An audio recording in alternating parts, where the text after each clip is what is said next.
Guys, so I posted this video on Snap yesterday and a couple people saw it and liked it and thought that I should share it a little more universally. So if y'all don't mind, I'm going to go to church on y'all real quick. In the book of Ephesians, in the 5th chapter, it talks about how a man is supposed to love his wife as Christ loves the church. And that stuck out to me because I don't think we kind of understand how much Christ loves the church. Most believers know that when you turn your life over to God, you're typically a mess. You're typically dirty. You're typically in shambles. You're not at a great place in your life. You know that you need some work. That's why a lot of us really trust, believe, and have faith in God. And it's kind of like a pumpkin on Halloween or Thanksgiving. Like when you go to the store, you go looking for the perfect pumpkin and you find one that you like, that you're like, okay, this is going to be great for what I need it for. And then you got to get that pumpkin home and you have to cut it open and you have to get all that gunk out, all that slimy stuff and everything so that you can clean that pumpkin out and use it for the purpose that you need it for, whether it be a jack-o'-lantern or a pie or whatever you need your pumpkin for.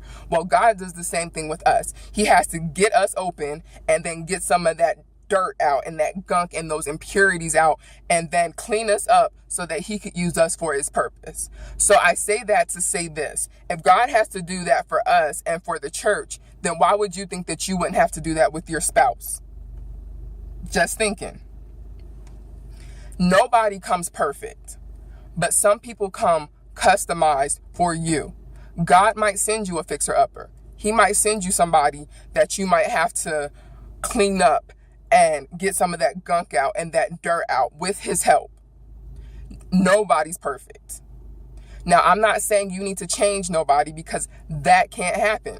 You can't change people. However, when God has sent you somebody, progression can happen and he can allow transformation in y'all as a unit.